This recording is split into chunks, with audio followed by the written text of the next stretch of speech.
1962 साल था। बाबा बैद्यनाथ मंदिर में एक दरवाजा बनाने के लिए खुदाई का काम चल रहा था। तभी अचानक यहाँ काम कर रहे लोगों को एक मणि दिखाई दी। यह मणि ऐसी थी जिसे देखकर लोगों को अपनी आंखों पर यकीन नहीं हो रहा था। यहाँ के पुजारियों को जब यह मणि दिखाई दी तो उन्होंने हैरानी के साथ बताया कि यह चंद्रकांत मणि है। जब चंद्रकांत मणि के बारे में कुछ और जांच पड़ताल की गई तो सबके होश उड़ गए, क्योंकि पुराणों में यह वर्णन मिलता है कि ये चंद्रकांत मणि महाबली रावण की है। तो आखिर क्या है चंद्रकांत मणि का रहस्य? आखिर कैसे यह बाबा बैद्यनाथ मंदिर पहुंच गई और आखिर क्यों सब लोग इसे देख इतना डरे हुए थे? आइए जानते हैं। दोस्तों, भारत के प्रसिद्ध तीर्थ स्थलों में झारखंड के देवघर का बाबा बैद्यनाथ धाम हिंदुओं के लिए अत्यंत महत्वपूर्ण है। 12 ज्योतिर्लिंगों में से एक स्थापत्य कला की दृष्टि से बाबा बैद्यनाथ मंदिर देश के प्राचीनतम मंदिरों में से एक है। यहाँ सावन में गंगा जल अर्पण करने का अपना ही अलग महत्व है। दोस्तों, बैद्यनाथ मंदिर बहुत ठोस पत्थरों से निर्मित है। मंदिर प्रांगण के बीच में बना भगवान शिव का विशाल और भव्य मंदिर काफी मनमोहक है।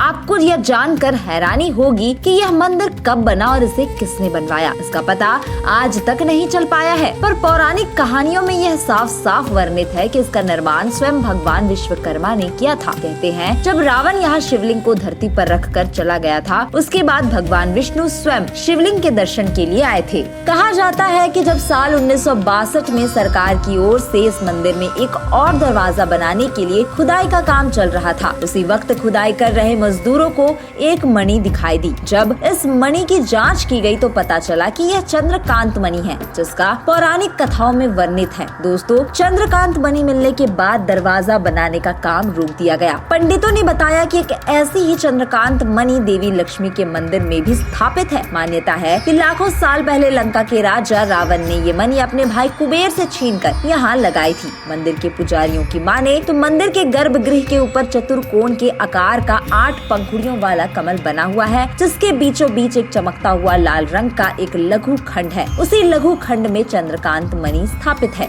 दोस्तों, क्या आप जानते हैं कि रात के समय की जाने वाली पूजा में शिवलिंग पर जो चंदन का लेप किया जाता है, उसके ऊपर रात भर चंद्रकांत मणि से बूंदें टपकती रहती है। यही कारण है कि सुबह इस चंदन को लेने के लिए भक्तों की भारी भीड़ लगती है। लोगों का मानना है कि यह घाम चंदन अमृत से कम नहीं होता, क्योंकि इससे सभी रोग और सुख दूर हो जाते हैं। हालांकि उस मणि से गिरते हुए जल को अब तक देखा नहीं जा सकता, क्योंकि इस बारे में कुछ प्रत्यक्षदर्शी कहते हैं कि पहले तो जल की बूंदों को गिरते हुए सबने खुली आंखों से देखा, लेकिन जब उसे छूने के लिए शिवलिंग के ऊपर हाथ रखा गया तो बूंदें नहीं गिरी। तब से लोगों ने उसकी जांच पड़ताल करना भी बंद कर दिया, यह मानकर कि चमत्कार पर शक करने से भगवान नाराज हो जाएंगे। भगवान शिव के इस अत्यंत ही प्राचीन मंदिर में अंदर मणि लगे होने की बात पर पुरातत्व वैज्ञानिकों की अलग अलग राय है। उनका कहना है कि बाबा बैद्यनाथ मंदिर के 74 फीट ऊंचे गुंबज को संतुलित बनाए रखने के उद्देश्य से ही अमूल्य रत्नों से जड़ित किसी यंत्र को बाबा बैद्यनाथ मंदिर के भीतरी प्रकोष्ठ यानी गर्भगृह में स्थापित किया गया होगा, जिसे लोगों ने पुराणों में वर्णित चंद्रकांत मणि मान लिया है। दोस्तों, ये तो थी चंद्रकांत मणि की बात, लेकिन क्या आपने कभी ये सोचा है कि जहाँ हर एक मंदिर पर कभी न कभी प्राकृतिक आपदाओं के चलते मंदिर को कुछ न कुछ हानि अवश्य पहुँचती है, वहीं बाबा बैद्यनाथ मंदिर में आज तक कोई भी प्राकृतिक आपदा नहीं आई।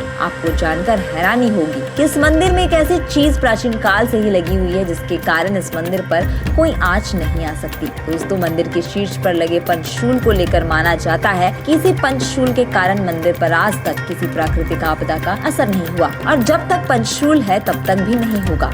आखिर इस पंचशूल की क्या कहानी है, आपको बताएंगे अपने अगले वीडियो में। फिलहाल इस वीडियो में इतना ही। वीडियो को लाइक करें, ज्यादा से ज्यादा शेयर करें, चैनल को सब्सक्राइब करें और हमें कमेंट करके बताएं कि आपको ये वीडियो कितना पसंद आया।